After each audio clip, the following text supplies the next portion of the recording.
no bamenyesha yuko ivyo bintu vyose baranduye biciye igiciro c'imiliyaridi ibihumbi bitatu vyose.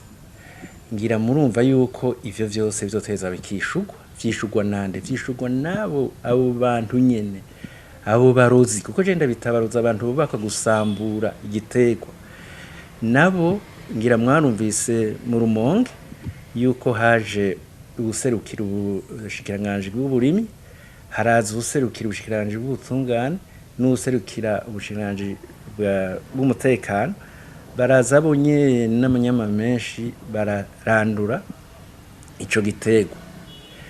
Twagomba gusaba ishirahamwe STEVIA ryitwarira abo bantu, kuko ni bazobiri yaho gatwe kabo, ryitwarira abo bantu haba mu masentare yo mu Burundi canke muri sentare y'akarere.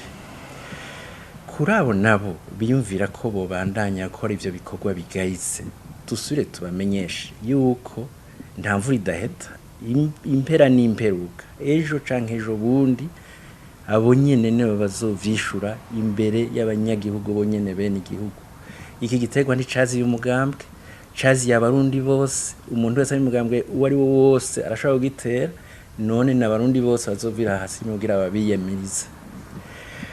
Nagomba kongera ko rero ikindi abarundi bashobora kwibaza bakibaza mbe none ko igitegwa caje kije umugaragaro ubuho ni kubera iki?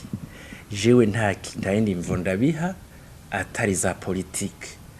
Murabona iyi ntwari imaze imyaka 10 ihejeje igihugu ciziziwe n'ibiturire, ihejeje igihugu usanga ingwana itera ntibayivuge, ihejeje igihugu abanyeshure bahejeje amashure bari mwibarabara batagira akazi, ihejeje amashure yose yama muri yegere, ihejeje kwa muganga bataronka amaraso, ihejeje uburimyi n'ubworozi bwarasubiye inyuma, aho usanga inka zaromowe muri Kongo zikava mu gihugu c'inka n'imirima. None mwumva iyo leta twari yagerageje gutera igitegwa c'amavoka, ngira mwarumvise ko abatanze imivyaro batarahembwa n'urufaranga. Murumva rero iyo leta isezwa kubwira iti iwo mugambwe uwo mugwiza atunga ariko akora neza kurusha leta aratubangamiye, mbege ejo niyaja muri leta aho bizogenda gute?